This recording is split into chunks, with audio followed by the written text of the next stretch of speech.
You're listening to episode 2 of the Comic-Bookster podcast, your source for all things comics, past, present, and future.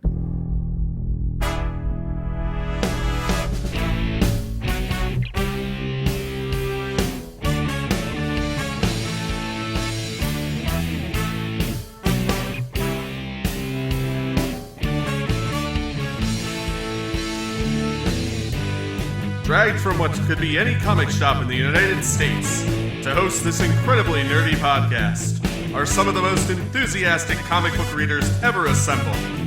They are the Comic-Booksters, dedicated to discussing news, speculation, and recommendations for all comic buyers.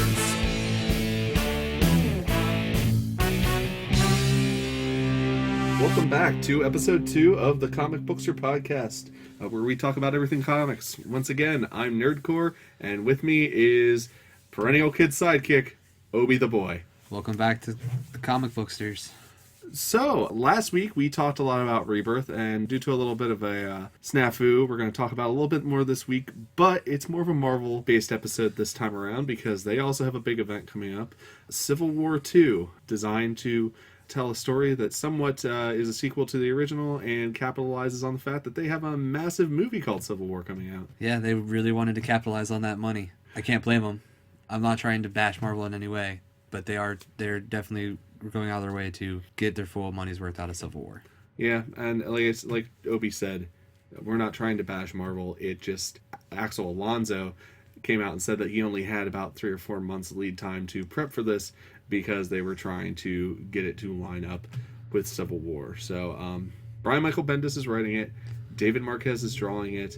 Here's hoping that prep time didn't have any kind of detrimental effect as far as what we're going to be expecting out of this crossover. I really don't think there's going to be that much of a detrimental effect because Bendis is pretty good at putting out stuff quickly. That's true, and it's been a while since I've read a Bendis book, admittedly. He's currently working on Invincible Iron Man and International Iron Man.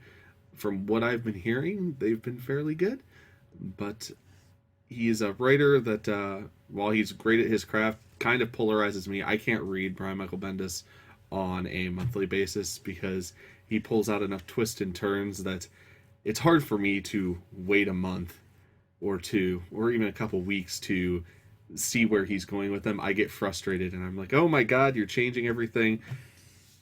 Comics works in cycles. Everything's going to go back to the way it is, but he pulls out enough twists and turns that I just can't deal with it and having to wait, 2 weeks to 4 weeks to find out what's happening next. Bendis, he's one of those guys. He's definitely polarizing in the comics industry. There's people that love him. There's people that have come to comics, like back to comics because of him from when they were read as a child and they stopped reading, and then they picked up a Bendis book and they love him. Then there's people that just, like you said, he has so many twists and turns. Yeah, so for me, reading Brian Bendis, I stick to trades mostly at this point. But we'll see how everything works out. Much like we did last week with Rebirth, we're going to take a look at what we know about Civil War, where we think it's heading, and what we're excited for as far as Civil War 2 is concerned. For sure. Like we started with, Bendis is writing it because the original writers for Civil War turned it down. Yeah, Mark Millar and artist Steve McNiven both aren't coming back to this project. But Brian Bendis is Marvel's golden boy. And I feel like if anybody was going to turn something down crossover-wise, they'll always have him on standby. And that's not knocking him as a writer. As a matter of fact, that's more of a credit to his loyalty and reliability to that company. Yeah. The theme for this one is going to be accountability. It's going to be a theme of when should you get punished for a crime. Because of the new superpower, I don't know if it's a mutant, inhuman, know what it is. It sounds like it's going to be an inhuman, that it's going to be coming along with the new superpower that can see the future. Iron Man's side is that Iron Man's side of the story is going to be you can't punish a crime before it happens. Captain Marvel doesn't really want to punish him. She wants to stop it before it happens. She wants to profile him, kind of pull him away from the situation before it could happen. This concept of determinism versus free will is very intriguing, and unlike last time around where it was about the Superhuman Registration Act, where I was Team Cap all the way as far as Civil War with Captain America versus Iron Man, this time I'm actually siding with Iron Man because I am very much of the opinion that, you know, you should not punish someone before they've done something wrong.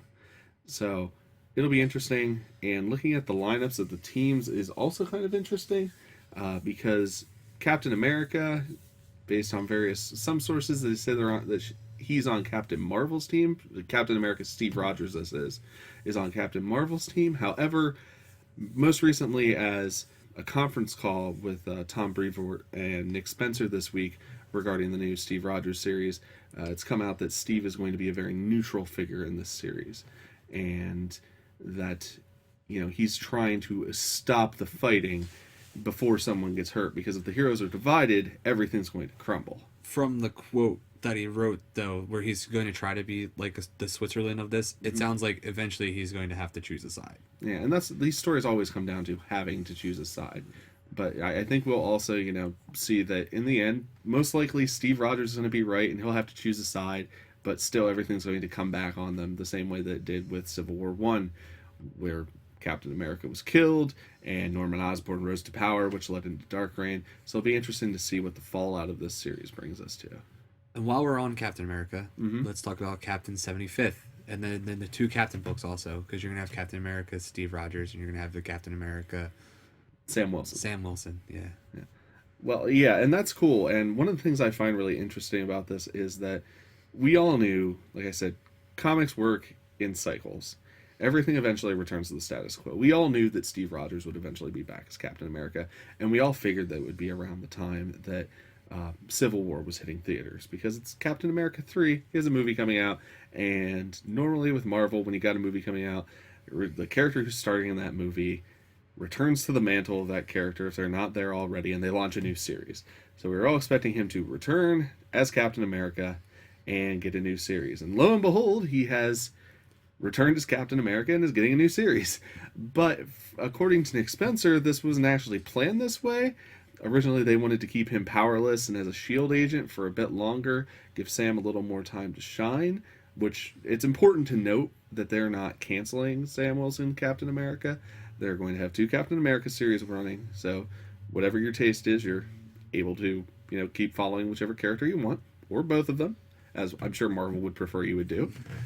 But Nick Spencer apparently argued that because this year is the 75th anniversary of Captain America, that they needed to bring Steve back now.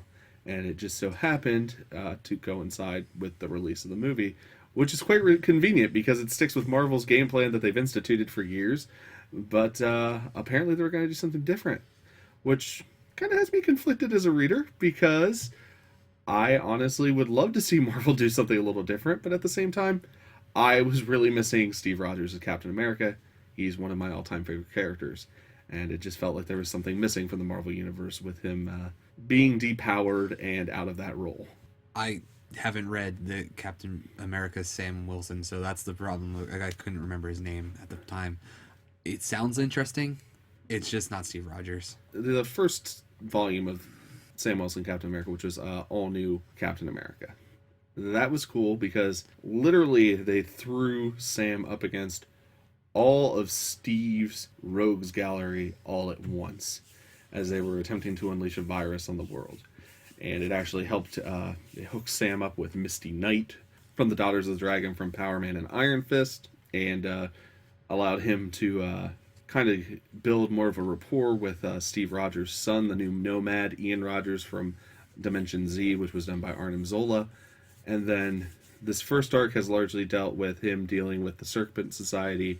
So a lot of Sam Wilson's series has kind of called back to old Steve Rogers issues, but they've had an interesting new twist on them. They've introduced a new Falcon character, who I'm not entirely sold on yet, but that's just because he's really new and I think I need time to adjust. But I'm glad to see Steve back, and I think bringing Steve back, you're going to see Sam's role as Captain America take a very different, but not necessarily less important route. What do you think the drop-off's going to be on that book? It's really going to depend, honestly, because here's what can happen. Since they've used several things that have called back to original Steve Rogers storylines in Sam Wilson Captain America, they were able to maintain the readership, I feel, from the previous series and giving Sam a shot as the character. And if all goes well, now they're sold on Sam Wilson being Captain America. And with Steve being back, they'll rejoin Steve but stick around because they're interested in Sam as the character as well. So, any luck, Marvel's hoping that they now have people buying 2 titles instead of just 1. The bad thing that could happen is there's those who are interested in Sam and they stick with Sam Wilson Captain America. There are those that are interested in Steve and they go with Steve Rogers Captain America. And the majority go over to Steve Rogers Captain America, and Sam Wilson Captain America suffers a huge drop off as a result. I can't say either way. Last I've been reading, it's not that people don't like Sam Wilson Captain America as a series. It's just going to matter how much they care now that Steve is back. I mean, I'm more interested, like I said, into reading a Steve Rogers series. I might even check it out myself. And I'm not the biggest Captain guy. Going back to Civil War. Yeah, going back to Civil War, exactly. There's going to be a prelude to Civil War at Free Comic Book Day. Right, which is next weekend, depending on when this podcast drops. It could be before or after this, May 7th. It's happening, Free Comic Book Day, and the prelude to Civil War is being released, and that'll be free to all at your local comic book store. So make sure to get out there and check it out. Yeah, I'd like to get a look at that, see what they have coming. Apparently, this all starts in the Bendis Invincible Iron Man series that's going on right now. I'm not sure which issue it is exactly, but if you are reading it, you're probably going to know a little more going into the series than other people will know. Yeah, and surprisingly, it's also going to be an all-new Wolverine, which I'm not entirely certain how that's going to pan out, but feel free to check that out as well. I believe, all-new Wolverine issue 9. International Iron Man number 3 and Invincible Iron Man issues 7 through 11 are what you're going to be wanting to look forward to for the build up to Civil War 2. Now, how about some of the tie-ins? Of course, you're going to have a Spider-Man tie-in because they are always going to push Spider-Man. Yeah, and with Spider-Man, I mean, he's the perfect everyman character, despite what's currently happening in his run as a billionaire CEO of his own company. He's still the perfect everyman character for the He's reader. Really Batman now. That's... Yeah, and that's a conversation for another time. We could do a whole podcast on the similarities between the current run of Amazing Spider-Man and Batman Incorporated. But still, his attitude in general very much lends itself to being a character where you can get kind of a reader's point of view of what's going on. That's the beauty of Spider-Man. One of the tie-ins I know you're going to be excited about is going to be Kingpin. Yeah, okay. Daredevil is my favorite Marvel hero. I read him constantly. Therefore, the Kingpin holds a special place in my heart. And the idea of Wilson Fisk being a war profiteer is pretty incredible and sounds really interesting. I've got a soft spot for villains in general. I always like to see how they take these incredible crossover situations and turn them to their advantage. That was one of the beautiful things about Dark Reign with Norman Osborn. So I'm really curious to see if we're setting up a huge storyline for Fisk coming up here in the Marvel Universe based out of this miniseries. It kind of sounds to me like he's going to be like the street version of Lex Luthor. Which is cool. Yeah. You know how I feel about Lex. Yeah, that's what I'm getting out of this with the war profiteering, because that's obviously Lex's main game. One that actually has me interested is the X-Men one. Yeah. Because of Magneto. It's just, we've got a weak spot for Magneto. And having trying to fight the Inhumans, that's going to be interesting. I'm quite interested to see how Storm tries to stop this whole battle from happening. I kind of hope he wins, because I'm still not sold on the whole Inhumans replacing mutants thing that's going on at Marvel right now. And I still feel they're doing it because of the movie rights that are tied up with them. But they just pulled Inhumans from their movie schedule. So I'm kind of hoping that maybe this is leading to a resurgence of the importance of mutants in the Marvel Universe. I honestly think if we want to talk movies, I think they're possibly going to get the rights back for X-Men in the next year or two, which is why they pulled that Inhumans movie. Maybe, but given all the press that's going into X-Men Apocalypse right now, I'm not so certain that that's the case. I feel like Fox is going to keep a stranglehold on those rights for years to come. Well, they pushed that Gambit movie back that was supposed to come out this year. Well, there was a number of things plaguing that production, Yeah, so there was yeah. no way that they were going to keep it on schedule. Right. But I have a feeling that Fox is going to lose the grip on that. We'll have to see. I would like it if Bryan Singer would be done after this movie's over and maybe let it go into someone else's hands. That being said, Not Zack Snyder. Yeah, not Zack Snyder. But that being said, we did get to see that they were doing more of the classic costumes for the X-Men movies this time around. Particularly, it looks like we're getting a Jim Lee-inspired Cyclops costume, which I'm pretty stoked about.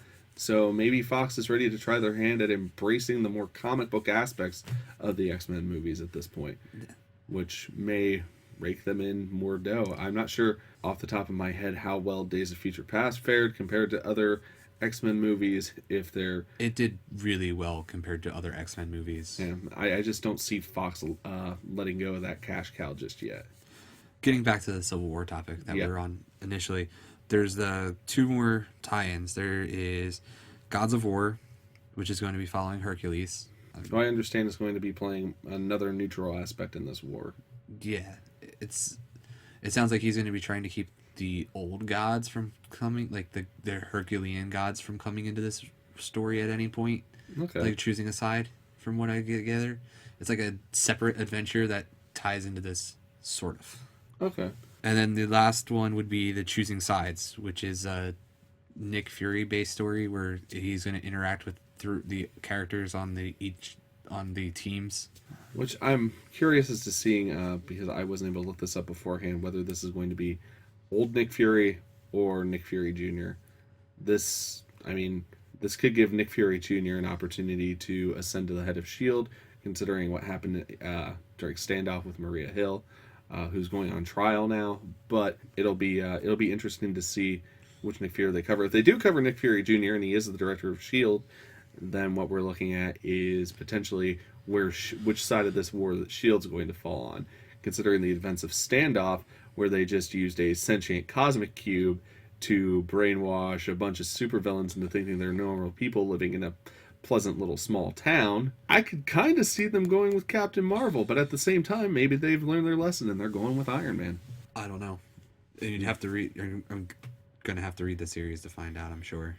So be sure to go buy all the tie-ins for Marvel and tell them I sent you, because maybe they'll send us somebody to talk to. There's a couple more tie-ins, and they're just regular runs. It's Agents of S.H.I.E.L.D. has one book in it. Wolverine has another. All New Wolverine has another book. Sam Wilson gets 2. Steve Rogers only gets 1. Captain Marvel has 2. Deadpool has 3 for some reason, because it's Deadpool and Marvel. Because he's money. Deadpool, one of their most popular characters, so they're going to try and tie him into this as much as possible, because he'll bring in a ton of readers. Miss Marvel gets 2. New Avengers gets 3. Nova has 2. Then Patsy Walker gets 1, and Power Man and Iron Fist, which I'm really interested to see how they even bring that into that. And let's not forget Spider-Man gets issue 6. Spider-Woman gets issue 9. Squadron Supreme also gets issue 9. You also have an issue of 3 issues of Totally Awesome Hulk, 7 through 9, Ultimates 8 through 9, and Uncanny Inhumans 11 through 12. So there are a ton of tie-ins to this, but then again, that shouldn't be surprising. This is a Marvel Comics crossover we're talking about, and I'm sure anytime you walk into a comic shop, you see a big row of trades for the last Civil War, where it's Civil War, and then Civil War New Avengers, Civil War Spider-Man, Civil War Fantastic Four, Civil War Four Brush Man, Civil War, Squirrel Girl. The difference for this is there's not as many going in, like those, like you said, Fantastic Four and Spider-Man. Mm-hmm. They had a few issues, which is why they were able to put out a trade. With all of these being like single to at most 3 issue runs, they're gonna have to almost make a separate tie-in book. I think they'll do a companion trade is what they'll be looking at. You'll get Civil War 2 in trade, and then you'll get a separate companion trade, which will have all the supplemental and tie-in materials. Well, I think the tie-ins themselves will probably just get a trade. Yeah. Because they're 4 to 6 issues. Most of them 4, Choosing Sides being 6. Yeah, so it'll be interesting to see how it all plays out. I mean, I hope it works out for them. It does sound like they didn't have that much time to plan it, so hopefully it doesn't backfire in their face. At the same time, though, we're dealing with Marvel Comics, who has a massive crossover every year. We know more than got out of Secret Wars than we got Standoff. Right before Secret Wars, we had Access and Original Sin. We're not even out of a crossover in X-Men because they're doing the Age of Apocalypse still. Yeah, so, but the X-Men books for a while have been their own kind of separate thing. I mean, with the exception of like Access and Avengers versus X-Men. But we have been in crossover mode at Marvel for upwards of 16 years now, at the very least. There's always something going on, and it's also always universe threatening. And you kind of got to feel bad for the heroes in the Marvel universe. Like, they take a beating. They take a beating, and they keep on going. So, testament to those fictional characters, but man, I wouldn't want to live there. Their insurance rates would be insane. If I were to live in a comic book universe, I'd sell insurance. That would be the best way to make money. You would be loaded. It would be the only way to make money. Newspapers, nah. Being a lawyer, Agent of S.H.I.E.L.D., no way. You're selling insurance. I think that covers Civil War 2. What are we expecting out of Civil War 2? Let's get some healthy speculation going. Best case scenario, where does Civil War 2 take us? Best case scenario, hopefully no one dies in this series. That's what I would like to see. A crossover series where no one dies and it ends without some superhero dying that they bring back a year later. Okay. Fair enough. I feel like best case scenario, what we're going to end up looking at is, at this point, I can't even say. Like, it's just, I'm thinking about all the repercussions of the first Civil War series, which led to the rise of Norman Osborn. Best case scenario, we get something completely different out of all this. Because I feel like the worst case scenario, given the fact that the Kingpin has his own series, which I said I'm really looking forward to, I feel like our worst case scenario is that we get more of the same, and it has Wilson Fisk rising to power in the Marvel Universe and doing something incredibly similar. So that's what I don't want to see. Best case scenario, though, maybe a reunifying of the universe, which we kind of got in the Heroic Age, but that was short-lived. It was short-lived, and I would kind of like to see this set up more lasting peace between the heroes and allowing them to put on a more united front. Because I feel like if the heroes get stronger, your threats get bigger, and your stories get more interesting. I feel like, unlike the first Civil War, one more piece on this before we end the Civil War 2 topic. Unlike the first Civil War, where we had the Superhuman Registration Act, this one, you are going to have a side that you're probably going to pull towards more. It's not as open as it was the first time, and I feel like that might pull some readers from this book. It's very possible, because it might pull some readers from, and that's another worst case scenario, it might pull some readers from not just this book, but from the books that they're currently reading, because if you got people who are avid Captain Marvel fans and they don't agree with her stance, what's to say that they're going to stick on that book? I mean, same with Iron Man. Right, exactly. So, I hope them well. I feel like there's just a really bad spot for Marvel right now. Well, we'll find out. I said, May 7th, Free Comic Book Day. It's always the first Saturday in May. You get your first taste of Civil War 2. Be sure to go out and support your local comic shop on that day. There'll be a ton of free books and a lot of shops around special deals. So it's always good to get out there and see what's happening. And one more topic that we would like to discuss, because we kind of missed it on our last episode, would be All-Star Batman. It just figures that we'd miss it, the book with the most hype behind it for Rebirth, and we totally just dropped the ball on it. Considering how much I've loved Snyder's run on Batman, not just New 52 Batman, but his work with Dick Grayson on the Dark Mirror in Detective Comics. I'm sorry, the Black Mirror on Detective Comics. Scott Snyder and Batman go like a hand in a glove. So I'm really excited for All-Star Batman. It's launching in August. He's going to be teaming with a number of different artists. He's going to be re-teaming with Jock. He's also going to be re-collaborating with Sean Murphy. But he's starting with John Romita Jr. And they're going to be working on an arc involving one of my favorite Batman foes, Two-Face, which is supposed to be a mix of the Defiant Ones and Mad Max Fury Road. Apparently, Bruce Wayne offers to take Bruce Wayne, Batman, offers to take Two-Face across the country to get his face fixed, and anybody who knows anything about Two-Face knows that that's not going to fly. So we're going to see him put up some sort of struggle to get out of this predicament. But I'm really interested because The Defiant Ones and Mad Max Fury Road are great movies, and mixing those with Batman and Two-Face sounds like an incredible concept to me. How long is this series going to be? Honestly, I don't know off the top of my head. It's touted as one epic Batman story, a tale so big that it needs its own series, and some of the most popular artists in the business. Those are decent words to tell this story. So, I believe he's going to be dealing with at least 5 of his greatest foes, and based on some of the promo art that was released, I know we're looking at Two-Face. I believe that we're also going to be dealing with the Penguin and Catwoman, Poison Ivy, and Mr. Freeze at some point. So, I mean, if he's dedicating 4 issues apiece, you're looking at about 20-issue series. Are they releasing them as regular comic size issues, or are they releasing them in the bigger format? Given the past size of like All-Star Superman and All-Star Batman and Robin, I think you're looking at maybe 32 pages. I don't know off the top of my head. I don't have those in my notes in front of me, unfortunately. All-Star Superman is one of not just the greatest Superman stories. It is one of the greatest comic stories. I feel like it's the definitive Superman story. It encapsulates everything that's great about that character. And it isn't like super long. It's not a super long series. I don't want this series to feel like it gets drawn out, because I feel like those All-Star titles have a special spot at a certain size. Yeah. So, and I think, well, Superman was 12 issues, I want to say, and they never even finished All-Star Batman and Robin, so I'm not sure if we'll ever see that story end. I'm thinking not.